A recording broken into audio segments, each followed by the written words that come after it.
La cavalerie est là, All Might a prévu quelque chose pour intercepter le All for One Prime, et il a même fait en sorte que Shoto Todoroki, accompagné par Tenya Lida, s'occupe de Toya Todoroki, qui risque de causer une catastrophe. Salut à tous, j'espère que vous allez bien, je suis Rodo Senpai et aujourd'hui nous allons parler de l'épisode 19 de cette saison 7 de My Hero Academia.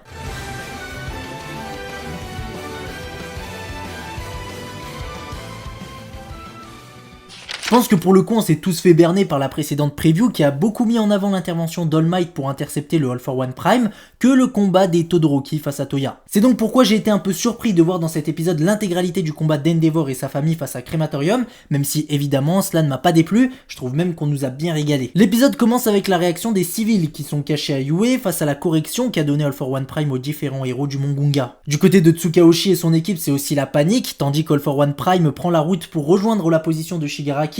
Aiba tente de reprendre la main sur le système d'évacuation du Yue, même si elle est parvenue à reprendre le contrôle sur certains blocs, d'autres ont été en fait sabotés de l'intérieur. Il s'agit sans surprise des infiltrés qui bossent pour All for One et qui ont jusque-là tout fait pour affaiblir les défenses de Yue. Lorsque les infiltrés ont été identifiés puis mis hors d'état de nuire par les héros, Tsukaoshi se reconcentre sur ce qui est actuellement leur plus gros problème, donc l'interception d'All for One Prime. Il n'y a aucune solution pour l'instant et la situation va même s'empirer, tout ceci à cause de Crematorium qui fait monter la chaleur au Mont Gunga.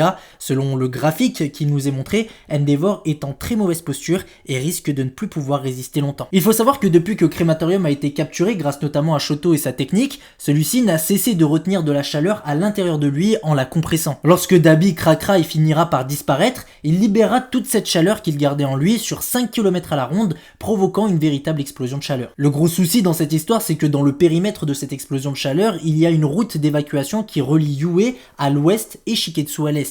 Pendant ce temps-là, Tsukaoshi va être informé de l'arrivée imminente du All for One Prime auprès de Shigaraki. Aucun renfort disponible pour intercepter le roi du mal et de toute façon, aucun héros ne serait capable de ne serait-ce que le ralentir. La situation semble être donc sans issue jusqu'à ce que la voix d'All Might se fasse entendre au talkie-walkie. Pendant ce temps-là, Shoto et Tenya, qui sont encore à Kamino cherchant un moyen de se rendre utile, vont eux aussi entendre la voix d'All Might. Tout en parlant à Tsukaoshi, il va aussi demander à ses deux élèves d'aller le plus vite possible au Mont Gunga afin de faire en sorte d'éviter l'explosion que va provoquer Crematorium. Mais bon, même s'ils arrivaient à stopper Crematorium, il reste encore à savoir comment ils vont empêcher All for One Prime à rejoindre Shigaraki. C'est d'ailleurs la question que va poser Shoto Todoroki. All Might lui fera savoir qu'il restait un remplaçant de luxe qui s'en occupera. Bon, évidemment, on reviendra plus tard sur ce mystérieux remplaçant. Selon All Might, Tenya et Shoto sont les seules personnes qui peuvent retourner la situation au Mont Gunga, et ceci évidemment grâce à leurs haltères respectifs qui sont parfaitement adaptés à la situation. Tenya finira par remettre ses moteurs en marche et tout en portant Shoto sur son dos, sous le regard d'ailleurs attentif de Stein, il débutera sa course à une vitesse phénoménale direction le Mont Gunga. Dès lors que Tenya et Shoto auront pris leur route, on se focalisera rapidement sur All Might qui lui s'apprête à intercepter All for One Prime. On verra qu'il a préparé quelque chose qui semble se trouver dans sa mallette. En tout cas, ce qui est sûr, c'est que vu la tête d'All for One quand il l'a vu, All Might a intérêt à avoir pensé à quelque chose de puissant, sinon il risque de réaliser la prédiction que Night Haze avait fait sur lui quand il lui disait qu'il allait mourir dans d'atroces souffrances. Du côté du Mont Gunga, c'est effectivement une catastrophe qui est sur le point de se dérouler, car en plus des civils qui évacuent, il y a aussi les héros qui affrontent l'armée de Twice de Toga Himiko qui risquent d'être touchés. Endeavor, lui, n'est pas capable de sauver tout le monde à lui seul, son combat contre All for One l'a mis dans un sale état,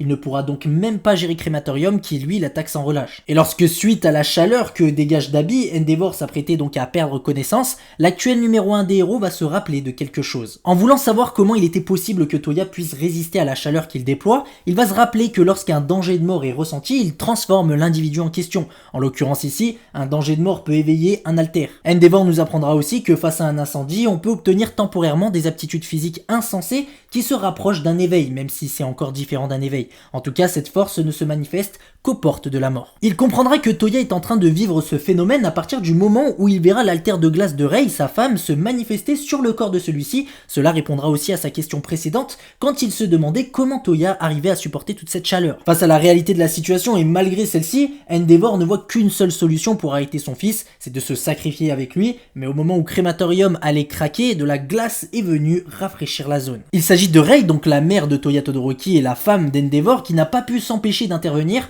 On dirait qu'elle est venue pour essayer de sauver Toya. Endeavor verra qu'elle tente de le refroidir. Natsu et Fuyumi sont aussi de la partie, ils n'ont pas pu s'empêcher d'intervenir aussi, au grand désespoir donc d'Endeavor qui risque de perdre toute sa famille famille d'un seul coup. Et à cause de lui. Crématorium, en fermant les yeux, se voit auprès de sa famille si tout ce qui est arrivé dans le passé n'avait jamais eu lieu, et tout ça est juste terrifiant à l'instant présent. Malgré l'intervention du reste de la famille Todoroki, Toya s'apprête à exploser, libérant sur 5 km une chaleur atroce. Mais ce qu'il faut bien garder en tête, c'est que durant tout ce temps où Endeavor puis ensuite la famille Todoroki ont résisté face à Toya, Shoto et Tenya étaient en route à la vitesse du son pour venir leur prêter main forte. En effet, en combinant leurs haltères respectifs, Shoto et Tenya parviennent à se déplacer aussi vite qu'un avion de chasse, ce qui leur a permis d'arriver sur place. Shoto Todoroki finit par rejoindre sa famille au moment où Toya allait exploser en portant tout autour de lui sur 5 km à la ronde, et il va donc utiliser le tsunami arctique qui va juste annihiler l'explosion de chaleur sous le choc le plus total des civils et participants qui regardent donc le combat grâce aux journalistes présents. Shoto, une fois le travail fait, remarquera que sa famille était présente. Il ajoutera que c'était une bonne chose car selon lui, le tsunami arctique n'aurait jamais pu être suffisant au vu de la quantité d'énergie que Toya stockait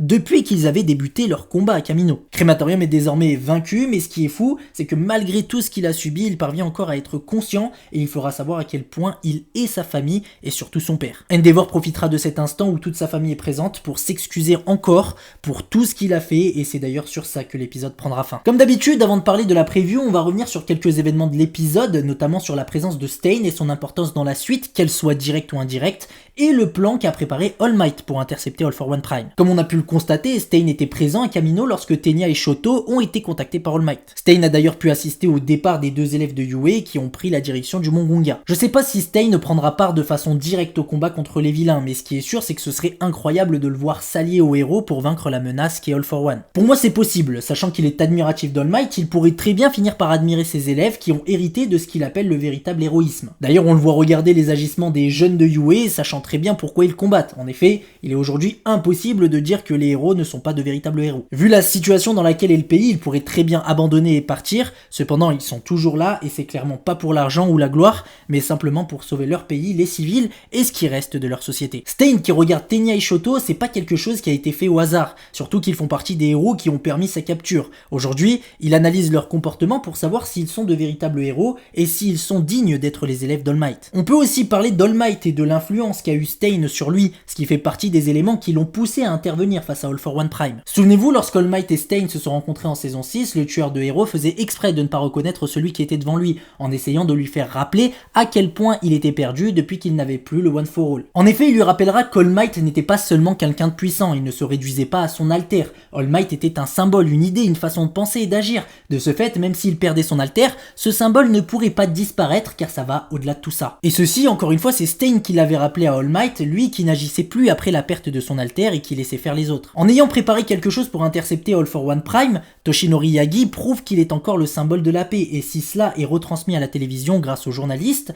ça va même donner du courage aux civils, qu'ils aient ou pas d'alter, l'espoir sera toujours présent en tout cas. Voir All Might qui continue de se battre alors qu'il n'a plus d'alter va aussi réveiller tous les héros qui avaient décidé de raccrocher et d'abandonner. Dans tous les cas, ce qui va se passer va créer des réactions. Ensuite, pour ce qui est de son plan et ce qu'il appelle le remplaçant de luxe, qui est bien évidemment lui-même, semble quand même être un plan suicide. On a vu que sa mallette était en train de se transformer, à mon avis, s'il veut avoir ne serait-ce qu'une chance contre All for One Prime qui plus est, il devrait avoir préparé une sorte d'armure, quelque chose en tout cas qui le protège parce que s'il venait à se prendre un coup, il pourrait être one shot, on l'a vu par exemple avec Mount Lady. Donc moi je vois bien une sorte d'armure un peu à la Iron Man, ce qui lui permettrait aussi d'attaquer dans le but de le battre, parce qu'on pourrait se dire qu'il est là que pour le retenir et gagner du temps. Avec ce type d'armement, il pourrait donc se protéger et attaquer à la fois, donc franchement à voir. Après il se peut que j'ai totalement tort et que sa mallette ne soit qu'une sorte d'arme, mais franchement ça m'étonnerait, surtout que le but des héros depuis le début c'est de gagner du temps. Pour ce qui est de la preview, on a vu grâce à elle que l'épisode suivant sera non pas centré sur All Might et son combat contre All for One Prime, mais plutôt sur Ochako et Toga Himiko. J'ai l'impression que le combat que s'apprête à mener All Might nous sera gardé pour la fin, donc pour l'épisode 21, même si on aura sans doute le droit de profiter de quelques scènes dans l'épisode 20. La Sadman Death Parade doit être arrêtée, et comme a été arrêté Dabi, Toga Himiko finira par être mis hors d'état de nuire. C'est Ochako qui s'en chargera, surtout qu'on nous a déjà teasé dans les épisodes précédents comment elle allait s'y prendre pour trouver la Toga Himiko originale dans ce tas de clones de Twice. Bon, il nous reste plus que l'épisode 20 et 21 dans cette saison 7 de My Hero Academia, j'espère qu'on nous régalera dans ces deux derniers épisodes comme on nous a régalé dans cet épisode 19.